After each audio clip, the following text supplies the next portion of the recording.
បងប្អូនប្រើទូរស័ព្ទដៃ iPhone បងប្អូនមានដឹងទេថាកម្មវិធីនៅលើទូរស័ព្ទដៃ iPhone របស់យើងនឹងគឺយើងអាចដាក់តាំងរូបភាពនៅលើ app នឹងបានបាទដូចជា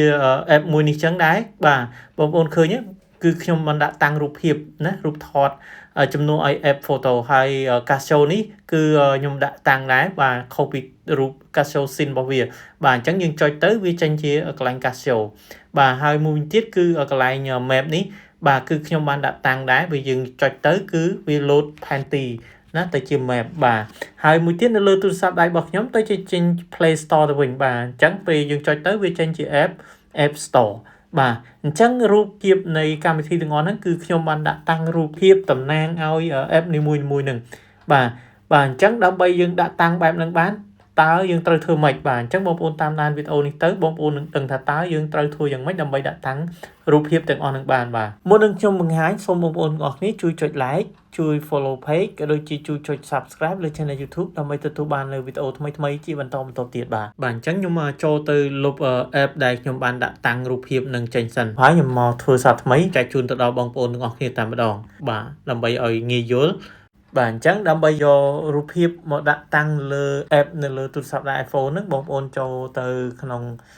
shortcut បាទហើយបងប្អូនចុចទៅសញ្ញាបូកនៅខាងលើនេះបាទចុចសញ្ញាបូកនេះ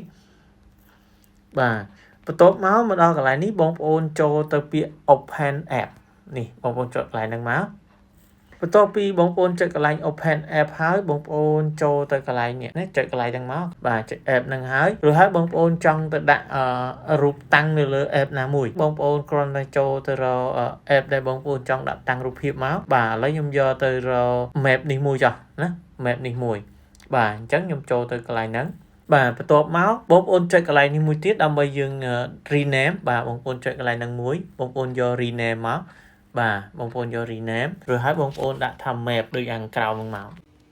បន្ទាប់ពីបងប្អូនចុច map ហើយបងប្អូនយកដៃបងប្អូនមកចុចកន្លែងខាងក្រៅនេះមួយមកបាទឬហើយបងប្អូនចុចកន្លែងហ្នឹងម្ដងទៀតបាទចុចកន្លែងហ្នឹងម្ដងទៀតចុចកន្លែងហ្នឹងហើយបងប្អូនចូលទៅ add to home screen បាទ add to home screen ហើយបងប្អូនចូលទៅកន្លែង image នេះហើយបងប្អូនចូលទៅរើសរូបភាពនេះបាទអញ្ចឹងបងប្អូនចុចទៅនឹងមកបន្ទាប់មកវាឲ្យយើងទៅរើសរូបភាពមួយតំណាងឲ្យដែលយើងដាក់ថាជា map មិញហ្នឹងបាទអញ្ចឹងខ្ញុំយករូបផែនទីប្រទេសកម្ពុជានេះតែម្ដងមករួចហើយយើងចុច choose នៅខាងក្រោមនេះបាទអញ្ចឹងនេះបងប្អូនឃើញយើងបានដាក់តាំងរូបផែនទីប្រទេសកម្ពុជានៅលើ map ហ្នឹងហើយជំនួសឲ្យ icon map បាទបន្ទាប់មកបងប្អូនចុច add នៅខាងលើនេះមកបាទចុច add នឹងលើនេះមកបាទយើងបាន app នេះមួយនេះបងប្អូនឃើញនេះ map រូបប្រទេសផែនទីប្រទេសកម្ពុជាបាទអញ្ចឹងបងប្អូនចង់ដាក់តាំងរូបភាពណាបងប្អូនចូលទៅដូចមិញទៅឥឡូវខ្ញុំធ្វើមួយទៀតចូលមក shortcut បន្ទាប់មកកន្លែងនេះយើងបង្កើតមិញហើយបងប្អូនចុចថយក្រោយវិញបន្ទាប់មកបងប្អូនចូលទៅកន្លែងសញ្ញាបូកម្ដងទៀតបន្ទាប់មកបងប្អូនចូល open app បាទចូល open app បន្ទាប់មកដល់កន្លែងនេះបងប្អូនទៅដាក់ឈ្មោះមុនក៏បានឬក៏បងប្អូនទៅរើស app ក៏បានដែរអញ្ចឹងខ្ញុំទៅរើស app មុនបន្ទាប់មកខ្ញុំចូលពាក្យថា photo ណាកន្លែង photo នេះខ្ញុំយក photo នេះបាទ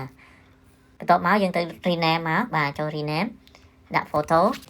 បន្ទាប់មកបងប្អូនទៅរើស app មួយមកបាទទៅរើស app អញ្ចឹងខ្ញុំទៅរើស app photo នេះ app photo បាទបន្ទាប់ពីរើស app photo ហើយបងប្អូនចុចកន្លែងខាងលើមួយមកយើងដាក់ទៅ home screen បាទកន្លែងហ្នឹងយើងដាក់ icon នៅកន្លែងហ្នឹងក៏បានដែរបងប្អូនចុចកន្លែងនេះមកយើងទៅដាក់ icon ប៉ុន្តែបងប្អូនចុចដាក់ទៅ home screen មកវាងាយជាងបាទអញ្ចឹងបងប្អូនដល់កន្លែងនេះបងប្អូនចុច image ទៀតមកដល់មកយើងទៅរើសរូបភាពបន្ទាប់មកបងប្អូនទៅរើសយករូបភាពណាមួយដែលបងប្អូនគិតថាចង់ដាក់ជា photo ណាឥឡូវខ្ញុំដាក់រូបភាពរូបថតនេះតែម្ដងបាទដាក់តាំងរូបថតនេះរួចហើយខ្ញុំចុច choose ហើយកន្លែងរូបថតហ្នឹងយើងអាចពង្រីកពង្រួមបានបងប្អូនបាទយើងអាចពង្រីកពង្រួមតាមអ្វីដែលយើងចង់ណាយើងមិនធ្វើម៉េចឲ្យពេញ app ហ្នឹងបាទរួចហើយបងប្អូនចុច choose មកអញ្ចឹងយើងបានដាក់តាំងបានហើយនេះបងប្អូនរួចហើយយើងចុច add នេះមកបាទអញ្ចឹងនេះយើងដាក់តាំងបានហើយណារូប photo អញ្ចឹងពេលយើងចូលទៅកន្លែងហ្នឹងទៅគឺវាចេញកន្លែង photo ទូរស័ព្ទដៃរបស់យើងតែម្ដងនេះបងប្អូនឃើញហើយកន្លែងមួយទៀតកន្លែង map មិញ map ដែលខ្ញុំបានដាក់តាំងណានេះ map ណាចាំមើលយើងចូលទៅ map ហ្នឹងទៅបាទវាចេញជាផែនទីមកតែម្ដងបាទអញ្ចឹង